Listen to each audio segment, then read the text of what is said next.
I hope you enjoyed the story for all ages.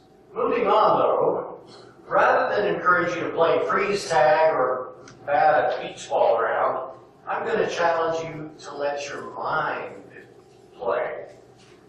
These 8 magic words, which aren't really magic, are let's pretend, once upon a time, and what if they are keys to a joyful arena of fun and delight and play. We'll start with let's pretend. 2 words that magically call up the joy of childhood play. Could I get some help in playing a let's pretend kids game?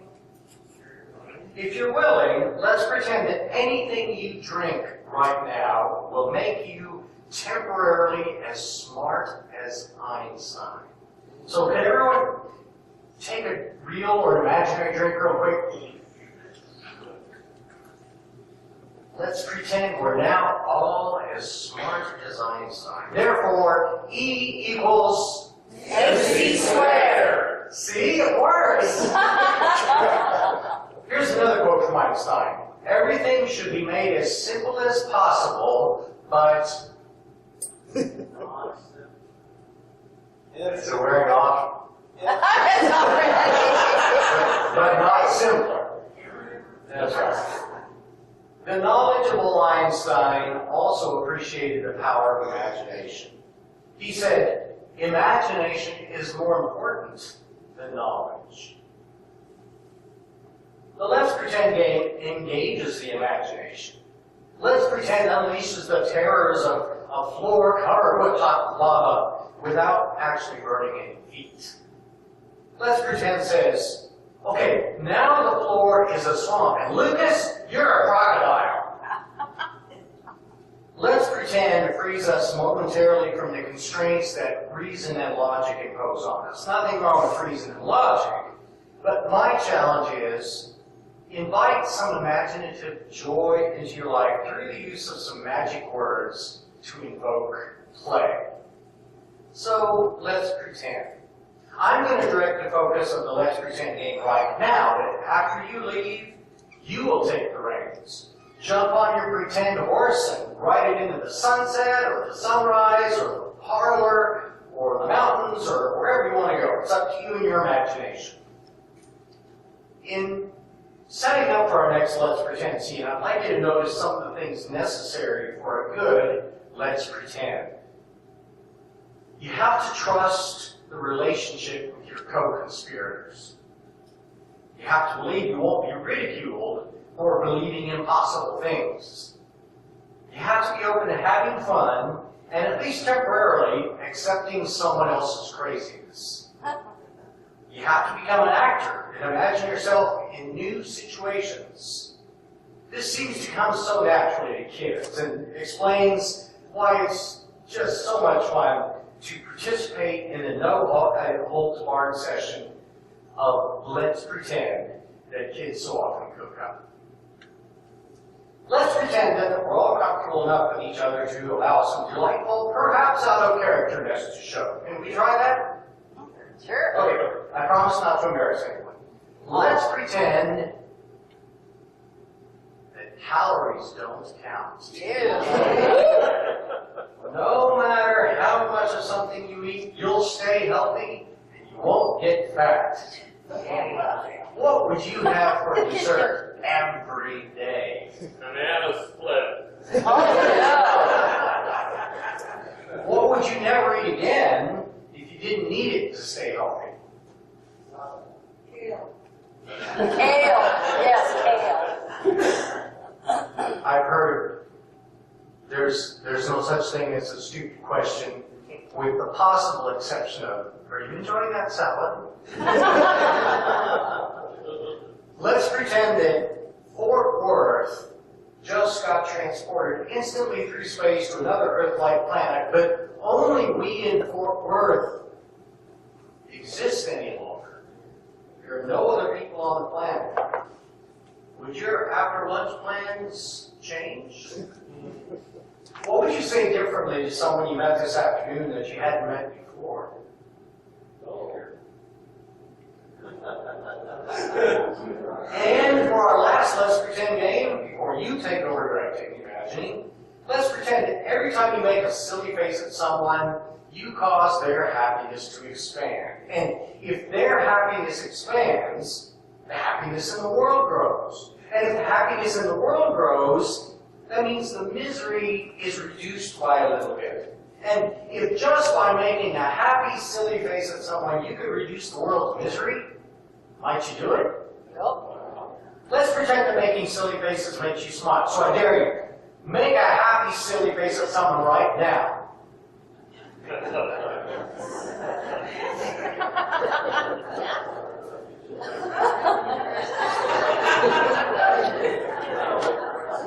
Okay, that's enough. It's stuck that way. Let's pretend compels us to play. Playing is one of the primal instincts in animals. Playing brings joy. Let's play more. When you hear the four magical words, once upon a time, what do you expect will follow? Fairy tale. For most of us, I suspect those four magical idiomatic words set the stage to hear an entertaining fairy tale or maybe something from long ago. Once upon a time snaps us into a pleasantly expectant mindset, eager to absorb a good story. Here's an example. Once upon a time, long time ago, there was a man named Jesus.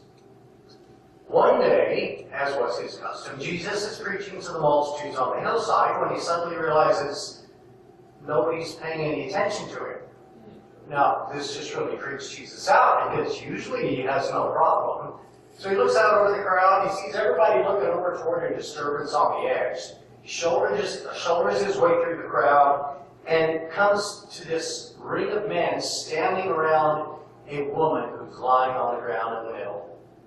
One of the men says, "Teacher, this woman was taken in the very act of adultery. Now, the law says she should be stoned. What do you say?" Have you heard the story? Jesus knows they're trying to entrap him because if he says stone her, all the people will hate him. If he says don't stone her, they can accuse him of inciting lawlessness. So he doesn't say anything. He just stoops down and starts drawing pictures in the dirt.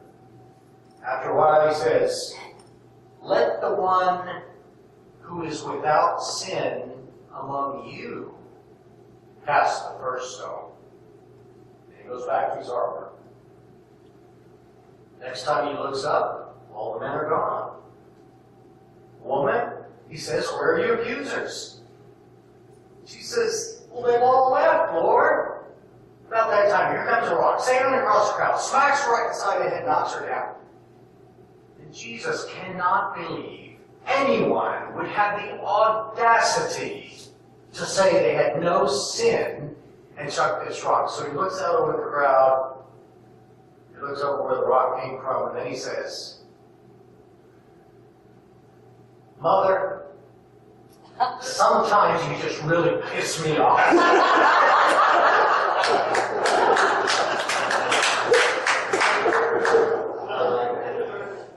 Once upon a time opens up a can of hilarity or enjoyment or wisdom or warning or memory.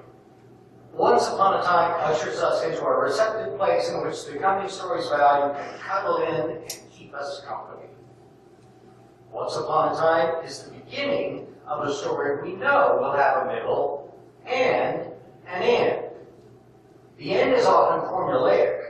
It will round off with a call to action, a caveat, a moral, or and they all lived happily ever after the end. The fact that we can expect the story to end in one of only a few ways pleases us.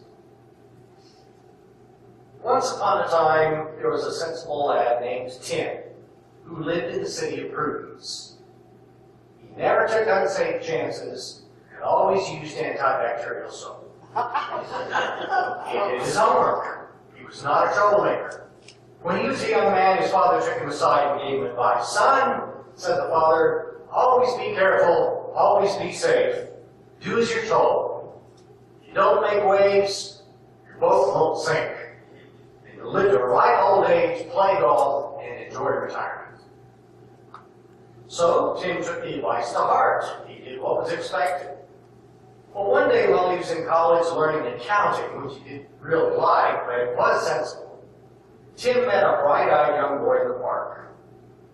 The boy was swinging on the swings, higher and higher and higher, until at his highest point he was parallel to the ground. Tim was worried the boy was foolishly going to fall and hurt himself, so he rushed over just in time to see Ignacio, for that was the boy's name, launch himself from the highest point into the air and fly out and down and flop onto the grass.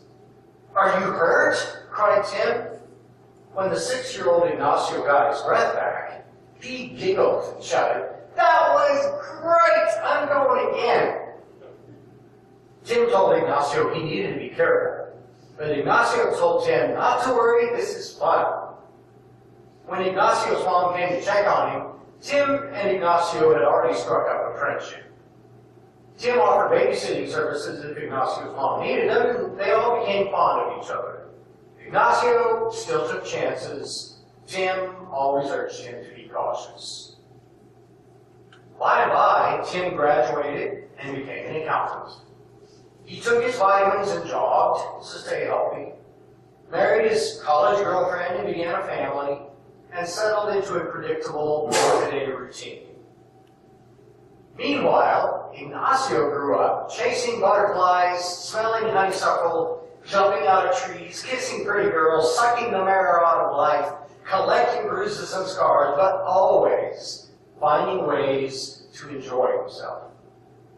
At age 18, Ignacio bought an old sailboat and fixed it up. He then launched it westward across the Pacific. At night, he would lie on the deck and stare at a sky so brilliant with stars, it was almost too much to behold. When it stormed, he steered straight through. When the wind was wrong, he tacked. When it was calm, he climbed the mast to see as far as he could. In one of his sports, Ignacio fell in love with a beautiful island girl. She accompanied him for the remainder of his journeys, each enjoying the other as well as all the wonders they saw. They crossed deserts, they climbed mountains, they explored ancient cities, they made love in dewy meadows. Then, one day, Ignacio fell ill from a rare tropical disease. He and his now wife were flown back to a hospital in Prudence, but it was too late. He was dying. He remembered, though, that Tim lived in Prudence and asked Tim to visit. As the final struggling breaths racked his body, young Ignacio gave Tim a piece of paper. Then he smiled and died. Tim read the words Ignacio left him. Life is not measured by the number of breaths we take, but by the number of moments that take our breath away. The end. The last two magic words of the 8 are, what if? What if questions allow a safe reframing of the situation, enable silliness to emerge, or allow us to flirt with embracing something impossible? What if questions often lead to additional questions and insights?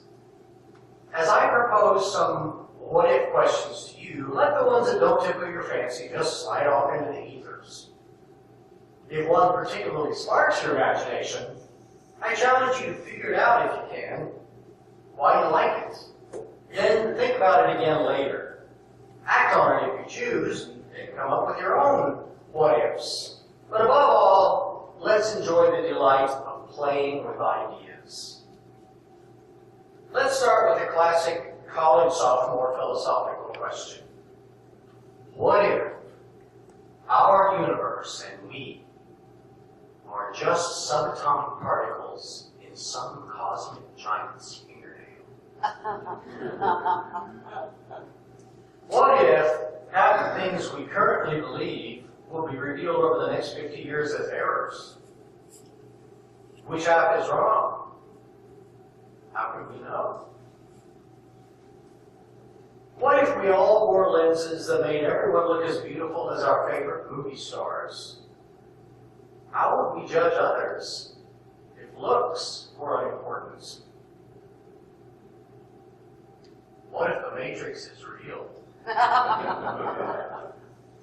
What if you won a huge lottery jackpot? Would you change your getting up time? Well, Would you share? Yeah. With whom? Would your West Side pledge increase?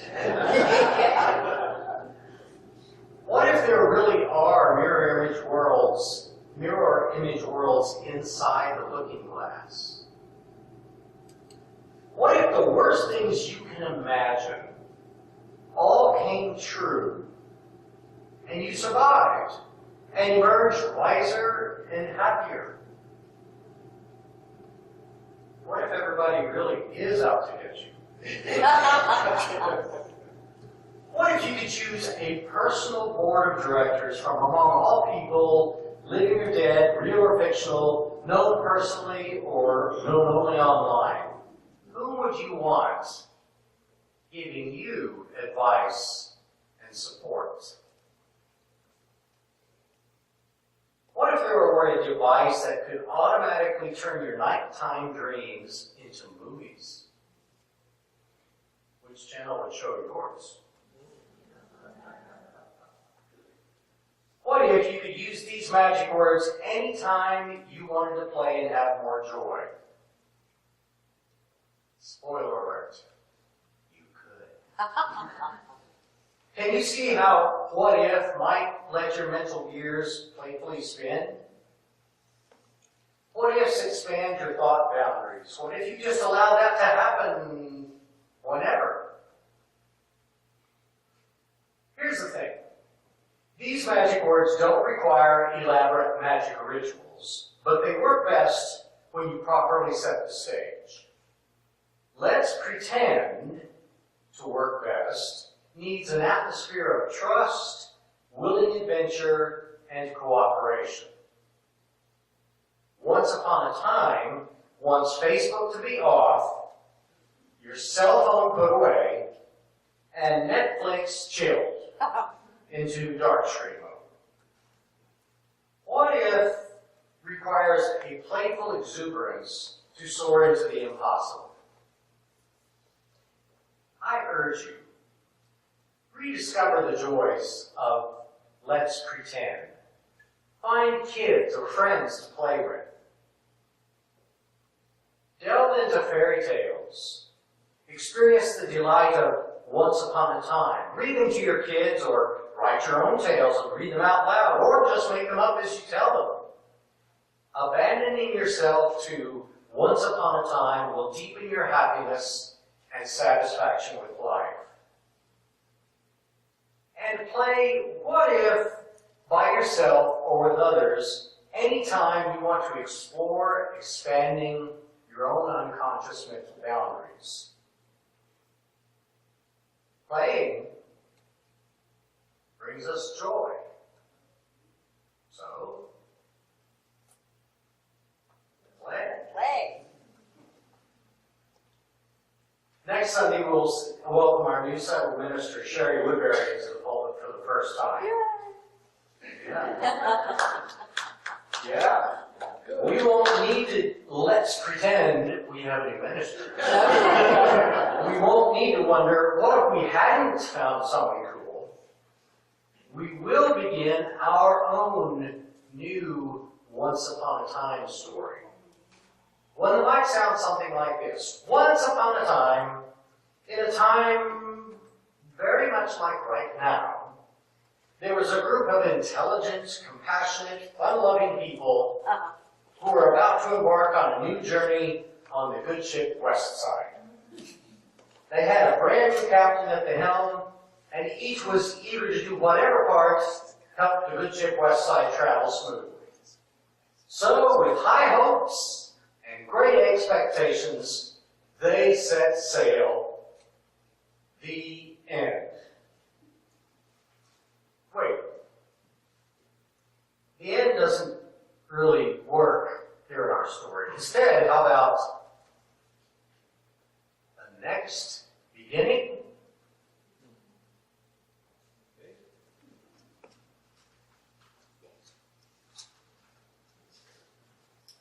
As we rise in body or spirit,